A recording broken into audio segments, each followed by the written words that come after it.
snowstorms, tsunamis, even lightning. Some of the worst weather in NFL history ruined everything. Like the time where snow destroyed an entire NFL stadium. We've got some exclusive footage from the Metrodome last night. Snow leaking in the roof, and the roof collapsed this morning. Well, Kurt, we were just allowed in the building not too long ago, and it is just something to see. I've never seen anything quite like it. That huge hole that you see behind me, well, that's a breach that occurred around 5 o'clock in the morning. Damn, having your season ruined all because your dome became a snow globe is next level. But if that's not crazy enough, a tsunami hit a game out of nowhere like an RKO. Things started off like any given Sunday, with a 20% chance of rain, just a little drizzle, but suddenly,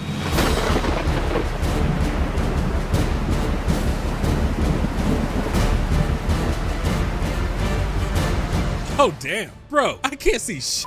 But the game went on. There's it out far side. Hill has a step. Makes the catch, but he's out of bounds. I can smell their wet socks all the way from here. But what happened when two teams wanted to get dirty? It was so muddy, we got the wackiest punt I ever seen. Punt.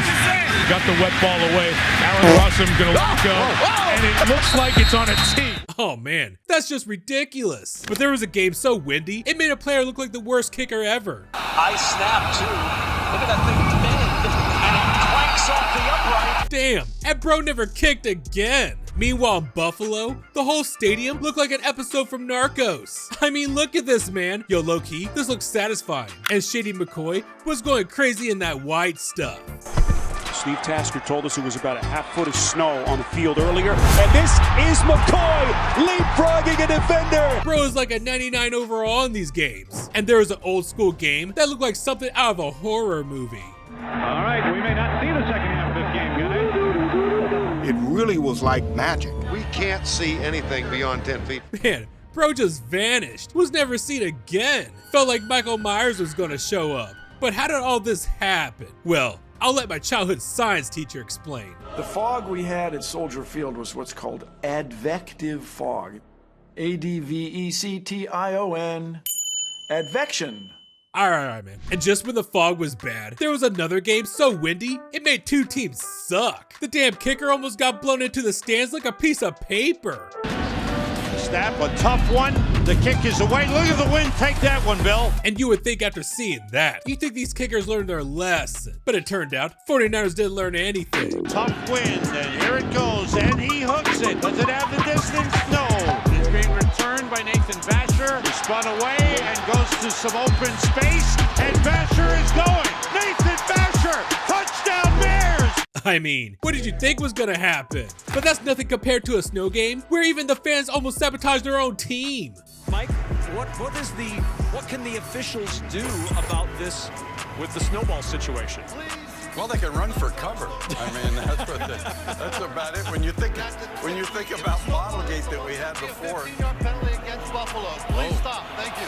Yeah, you heard that right. Even the refs starting to penalize the Bills if their fans stop making snowmen. But up next, we got a team that scored right after being too moist. To the right side. Fumble. And the fumble by Smith. It is covered up and picked up by Lake. The lateral, Dwayne Woodruff has it, and it's a score. Damn, I'm gonna try that at the pool next summer and give a baddie a stiff arm too. But at number 11 though, was a game so brutally cold that people in the stands got hospitalized. At negative 13 degrees, everybody was all huddled up. I thought I was watching March of the Penguins. Even the halftime band got sent to the hospital with hypothermia. And that was the coldest game in NFL history. And if you made it this far in the video, well, I appreciate you. So give this video a like and subscribe one time for your boy. Stay tuned, cause up next, we're cranking up the heat, literally. Dallas, Texas. It was 109 degrees, god damn. Everybody dropping like flies, even the Cowboys. It's something that the Cowboys are always going to remember this game. The Eagles will remember this as the hottest day they ever played, but it didn't bother them at all. They didn't put much pressure on Donovan McNabb. Oh, and there goes Duke Staley. Foot race. Chased by Larimore. Staley gets inside the 5. Players from the Cowboys and 2 players from the Eagles had IVs at halftime to replace their fluids and hopefully help them prevent dehydration and cramping in the second half. And players were cramping up like it was their time of the month. But the Eagles had a secret weapon that helped them fly. Now the Eagles have also brought along pickle juice.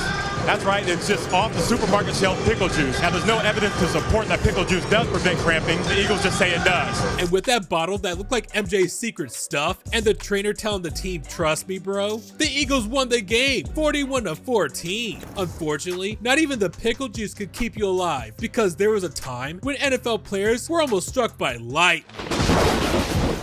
It was just a regular NFL game. Even Baker Mayfield looked happy playing for the Browns. But everybody started running for cover, postponing the game. Hey, but hopefully, the lightning sparks the Browns franchise. Just like how sometimes bad weather can make players make catches that are straight ridiculous.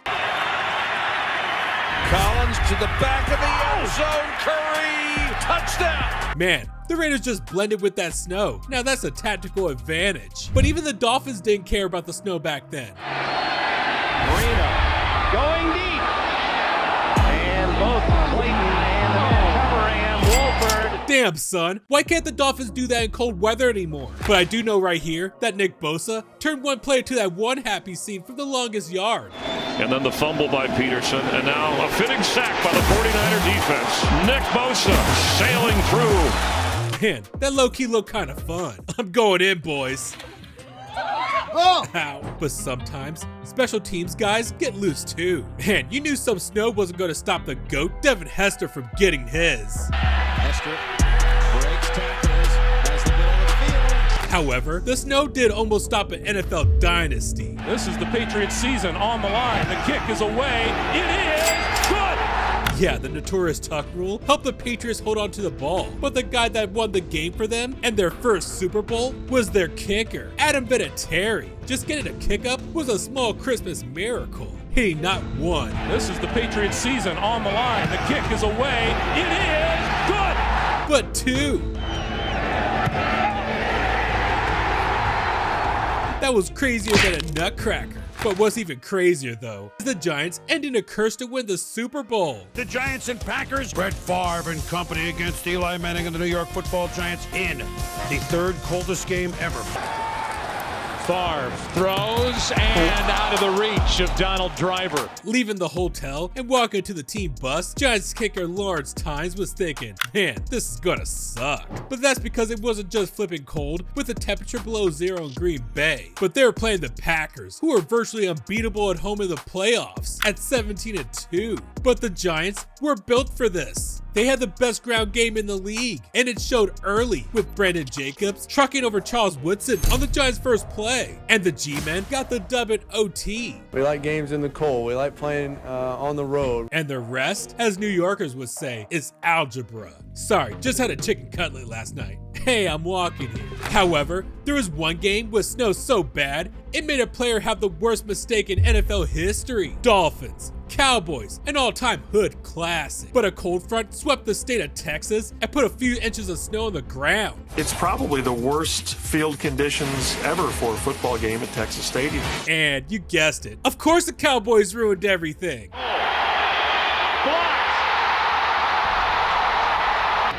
It's Leon left. No! The Stooges in the NFL front office say that a block kick can be recovered by the kicking team if a defensive player touches it first. And the Dolphins, as if they received an early holiday present, cheer on the sidelines. So yeah, Cowboys blocked it, and that ball was live, bro. It was a live ball. Bro, this is the wrong video. Are we watching the worst losses in Cowboys history? The video can be found here, by the way. The Dolphins pull it out. But what does bro have to say for himself? At that moment, I wanted to just crawl in the hole there in Texas Stadium and just disappear. Oh man. But at number one snow game turned one player into an NFL legend. Jameis Winston is the most beloved player in the league. Winds up to 15 miles per hour in a wintry mix. How will that impact your ability to throw the ball? I am so happy and grateful that the Lord has blessed me to play in some snow, to be in true football weather in Cleveland, Ohio at Huntington Bank Field today to give him the glory. It's a beautiful day. And you gotta love this guy's energy, man. Bro's even rating fast food spots with a Bitcoin painting in the back. What's not to like about dude? What do you eat to stay so tall? String beans. Really? String beans are green beans that look like strings that happen to be beans. What string are you? African American. But dude was turned up in this game. Oh my gosh! And we out here, we outside, my first snow game. E, let's get it. Let's roll, my brother. It's a beautiful day. We just came from New Orleans to the snow. Let's go have a day. Me and you all day. I mean, bro even has some Christmas cheer. Jingle bells, jingle all the way. Man, Jameis got that good kind of CTE. 180! What's that? Turbo! What's that? Somebody jump on sides, damn! And this field was all green and stuff in the first half, and then seconds later, place looked like this. You having fun? Yes. You can't see shit on there. No. You may have to run on those keepers, which is fine. Yeah, okay? I got you. Get down and take care of yourself. I got you. And while Jameis was having fun in the snow, he decided to run a play he saved for moments like this. Winston, under pressure, gonna run it into the end zone. I mean, this is just true football weather. And even Jameis knew at that point in time, he was in a movie. It was a whole paradigm shift. Like, we were playing so well offensively, and then bang, bang, back-to-back drives with turnovers. And I'm just like, oh my gosh, like, this is really an NFL's filmed moment. The snow starts pouring down. It starts getting, like, I felt like my feet started getting heavy because I'm squishing through the snow. And man, it was so good, and it was so great to end up getting that win. And that win was one of the biggest upsets in the season. The biggest win in Jameis's career. And it was all because Jameis was just having fun and told himself just to play ball. And that energy spread throughout the world. Everyone's now rooting for dude. And no goofy ass snowstorm's gonna stop him. And it shouldn't stop you from clicking on this next video right here. Just do it, man, if you're a real legend.